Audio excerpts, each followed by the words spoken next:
¿Cómo nació la magia? La magia es una de las disciplinas más antiguas del mundo, y también es considerada uno de los saberes más ocultos e incomprendidos. Con el pasar del tiempo, la magia nunca ha perdido su toque de intriga y fascinación para el hombre. Pero, ¿es la magia real? Y más aún, ¿cómo surge la magia en los comienzos del hombre? La magia antes de los griegos no se llamaba así. Los griegos fueron quienes dieron el nombre a esta disciplina, pero ya existía mucho antes de eso. Maegia, como ellos la llamaron, era controlada por los magush. Magush en griego significa mago. Y los primeros magos, según los griegos, eran los sacerdotes del zoroastrismo persa.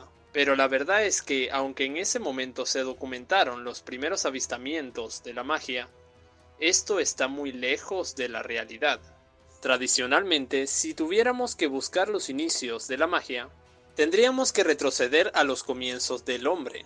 Haciendo esto, de donde surge el hombre es de África, y a partir de allí, se fueron desplegando a los demás continentes y fundando las distintas naciones que hoy conocemos. Así que lo más probable es que los primeros indicios de la creencia en algún tipo de fuerza sobrenatural y mágica se diera en ese momento. Ciertamente se documenta que muchos cazadores en aquel tiempo ya tenían un muy precario sentimiento de lo sobrenatural.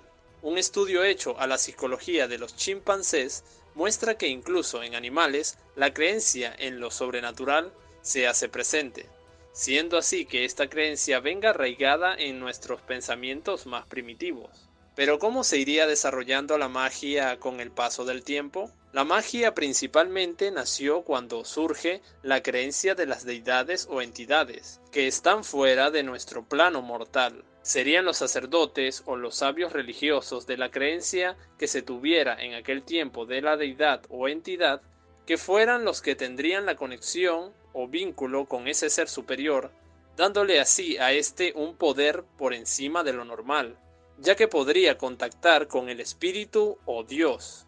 De la misma manera, también aquellas personas las cuales tenían visiones o premoniciones de sucesos advertidos por la entidad serían también considerados como instrumentos de las deidades. Y con el pasar de los años, al llegar a los comienzos de los primeros imperios, de la misma manera también le serían atribuidos rasgos mágicos a los sacerdotes de cada imperio.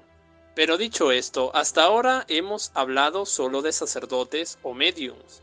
Pero entonces, ¿cómo nacieron los primeros magos? Volviendo a los griegos, según ellos, los primeros en considerarse magos fueron los sacerdotes persas.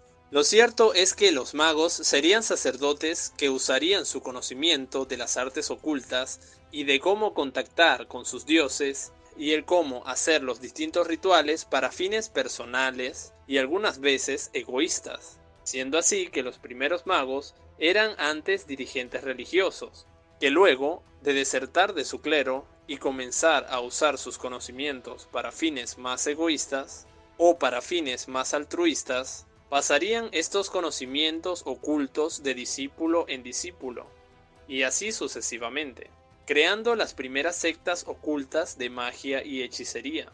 Recordemos que todos estos conocimientos son muy antiguos y han sido pasados de generación en generación, pero a lo largo de los años todos los magos, brujos y nigromantes serían señalados y juzgados como la misma calaña, algunos como oscuros sirvientes de entidades infernales. Otros serían vistos como arrogantes conocedores del saber oculto que evitaban compartir con gente común, y otros eran simplemente vistos como charlatanes.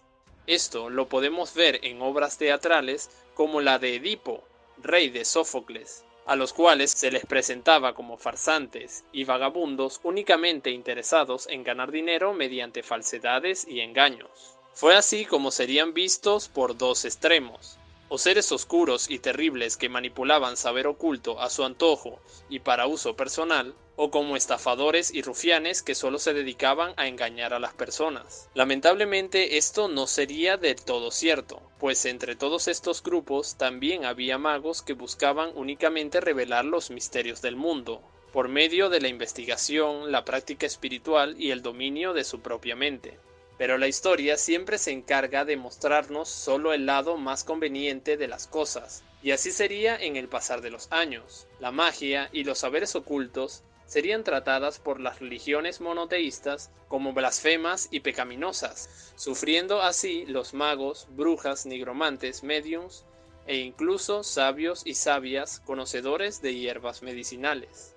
Estas persecuciones serían absurdas porque la magia y la religión siempre han estado separadas por una delgada tela, puesto que al igual que la magia, la religión emplea un sinfín de ritos, oraciones e incluso amuletos que se podrían considerar mágicos. Aunque ciertamente si le dices esto a un religioso lo negará rotundamente. Pero entonces, ¿cómo es posible que la cruz tenga un poder sobrenatural sobre ciertas entidades como los demonios? De la misma forma, la estrella de David tiene también atribuidos poderes que podríamos llamar como mágicos. O cómo podríamos olvidar el Hamsa del Islam.